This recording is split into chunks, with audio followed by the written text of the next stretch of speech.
12 Albertsons-owned stores in Wyoming are about to be sold to a company few people have heard of. Rocky Mountain Power says investments in renewable energy are not the reason they're asking for a 30% rate increase. And a woman caught on camera taking an elk skull out of Yellowstone National Park could be in big trouble. Bringing you these stories and more from Wyoming's largest news organization, I'm Wendy Corr for Cowboy State Daily.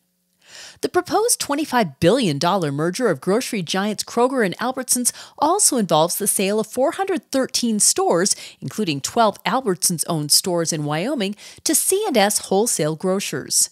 Cowboy State Daily's Renee Jean reports that C&S might be the biggest company no one has ever heard of. They're the world's largest wholesale grocer. They have already got locations in like 15 states, 33 distribution centers. So C&S Wholesale Grocers will be dramatically expanding their footprint, which was already quite large. Until the regulatory oversight process is complete, Wyoming won't know which of the 12 Albertsons-owned stores in the state will be sold off to C&S.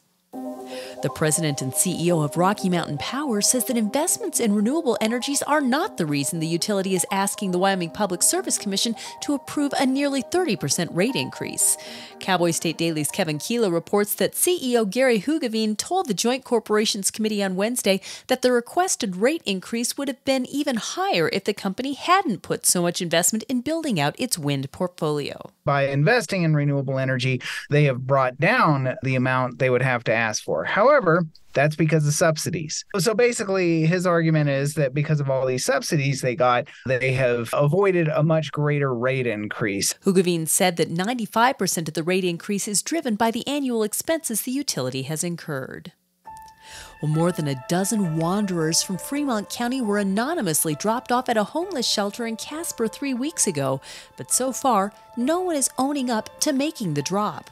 Casper City Manager Carter Napier told the Legislative Joint Judiciary Committee Monday that the people appeared homeless, and within 24 hours of their arrival in Casper, the police department had to intervene with respect to criminal activity. The Wyoming Rescue Mission in Casper confirmed the claim to Cowboy State Daily, and its estimate was closer to an influx of 30 people. Brad Hopkins, executive director of the Wyoming Rescue Mission, told Cowboy State Daily that the people had been told that the mission was a treatment center. I'll be back with more news right after this.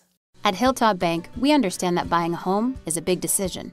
That's why we're here to be your trusted partner on the path to home ownership. Our experienced mortgage team will guide you every step of the way, from pre-approval to closing. We offer competitive rates and a wide variety of home loan options to best suit your needs. With our local knowledge and personalized service, you'll feel confident and comfortable throughout the entire home buying process. Contact us today to start your journey toward home ownership. Hilltop Bank, member FDIC, equal housing lender. Those hiding behind a cloak of anonymity continue to make waves in Wyoming political circles.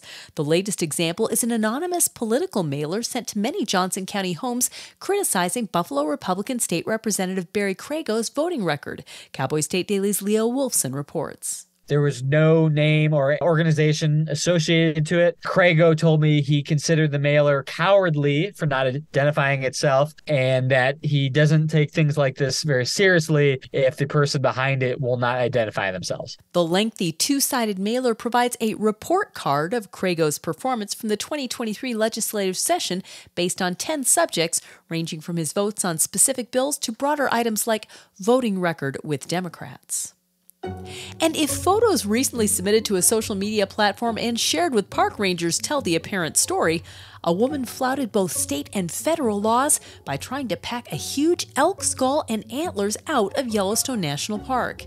Outdoors reporter Mark Hines said that in the photos, an unidentified woman is seen carrying an elk skull with a large set of antlers still attached to it in broad daylight, supposedly within the park. Anywhere in Wyoming, if you're going to pick up a head and skulls, you have to get that cleared with the Wyoming Game and Fish Department. And on top of that, under the federal jurisdiction of Yellowstone National Park, you can't remove any wildlife. I don't think they even let you take rocks out of Yellowstone Park. So what this person was doing was a huge no-no. Park Service spokeswoman Linda Varese told Cowboy State Daily Wednesday that if a violation did occur, the agency would investigate it, but there aren't yet any details to report. And that's today's news. Get your free digital subscription to Wyoming's only statewide newspaper by hitting the subscribe button on CowboyStateDaily.com. I'm Wendy Corr for Cowboy State Daily.